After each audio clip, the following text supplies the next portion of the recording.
Assalamualaikum warahmatullahi wabarakatuh.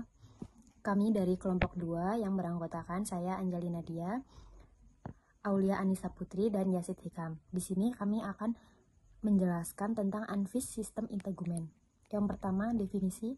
Sistem integumen adalah sistem yang menutupi seluruh permukaan tubuh yang terpapar langsung dengan lingkungan eksternal. Kemudian ada lapisan kulit.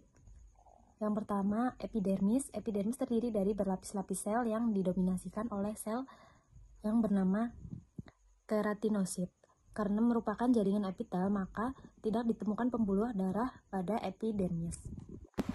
Lapisan-lapisan epidermis yang terbentuk itu adalah yang pertama ada stratum germinativum, disebut juga stratum basal, sel keratinosit yang berbentuk kuboid atau silindris, rendah bersusun disokong oleh membran basalis tepat di atas dermis.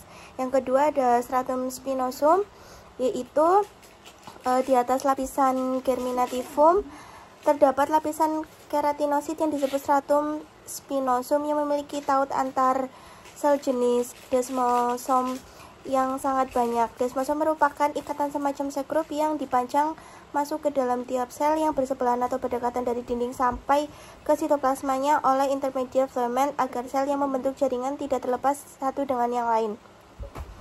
Yang kedua ada stratum lucidum, terdiri atas keratinosit yang sudah memulai program apoptis atau kematian sel. Yang keempat, stratum corneum. Lapisan ini terdiri dari keratinosit mati tanpa nukleus maupun organel sel lain.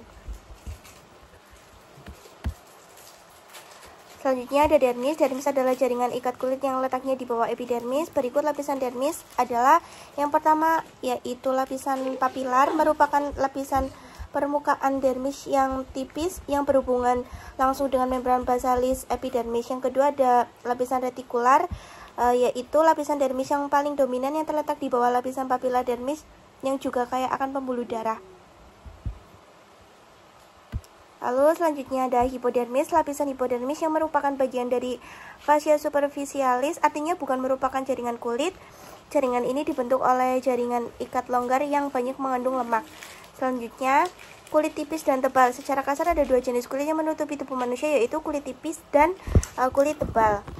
Kulit tipis menutupi sebagian besar area permukaan tubuh dan memiliki banyak variasi.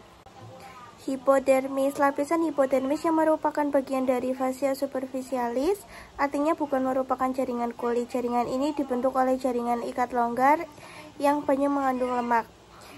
Di kulit tipis dan tebal. Secara kasar ada dua jenis kulit yang menutupi tubuh manusia, yaitu kulit tipis dan kulit tebal.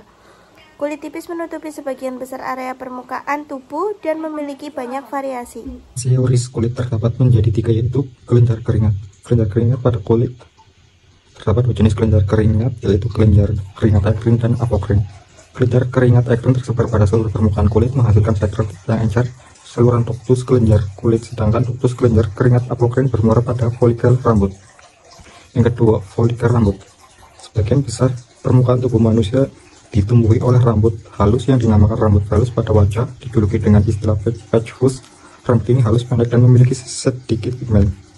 Yang ketiga, kelenjar sebasa. Kelenjar sebasi mengkrasikan minyak yang dikenal dengan nama sebum. Sebum berfungsi untuk mempertahankan kelembapan kulit, menjerat benda asing, dan menghambat perkembangan bakteri. Sebum merupakan gabungan antara kolesterol, trigliserida, dan debris sel. Kelenjar ini bermuara ke folikel rambut. Fungsi sistem integumen terdapat 6 fungsi, yaitu 1. Fungsi perlindungan fisik.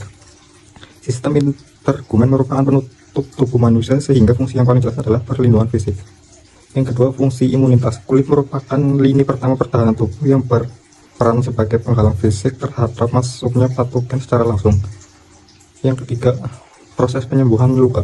Ketika tubuh mengalami cedera jaringan akibat suatu trauma, sistem integumen akan mengatur proses penyembuhan luka melalui hemostatitis, inflamasi, proliferasi, dan remodeling. Yang keempat, sintesis vitamin D. Selain fungsi eksokrin, kulit juga memiliki fungsi endokrin, yaitu sintesis vitamin D. Sumber utama vitamin D adalah sinar matahari dan intake secara oral. Yang kelima, regulasi suhu tubuh. Kulit berperan dalam menjaga hemostatitis tubuh dengan mengatur suhu dan mencegah kehilangan air yang berlebihan. Kulit juga memiliki fungsi eksokrin melalui kelenjar keringat dan kelenjar sebaska. Yang keenam, sensasi. Kulit memiliki banyak reseptor yang berperan dalam sistem indera manusia. Sistem somanosensori menerjemahkan sebagai rangsangan taktil dan memberi manusia kemampuan untuk pengenalan objek, diskriminasi tekstur, umpan balik, sensorik, motorik, dan pertukaran sosial. Kesimpulan, sistem integumen adalah lapisan pelindung tubuh manusia yang terdiri dari kulit, rambut, kuku, dan kelenjar kulit. Kulit sebagai komponen utama terdiri dari 3 lapisan utama, yaitu epidermis, dermis, dan hipodermis. Epidermis adalah lapisan terluar yang melindungi tubuh dari lingkungan eksternal, sementara dermis menyediakan nutrisi dan elastisitas bagi kulit. Hipodermis bertindak sebagai bantalan dan penyimpanan lemak. Setiap lapisan kulit memiliki peran penting dalam melindungi tubuh dari ancaman fisik dan biologis, menjaga keseimbangan cairan, dan membantu tubuh merespon perubahan suhu aksesori kulit, seperti rambut dan kelenjar keringat. Turut berperan dalam regulasi suhu tubuh dan pelindungan dari mikroorganisme. Memahami anatomi dan fungsi ini membantu dalam memberikan perawatan yang tepat dalam praktik medis, terutama oleh tenaga perawat. Sekian presentasi dari kelompok 2. Wassalamualaikum warahmatullahi wabarakatuh.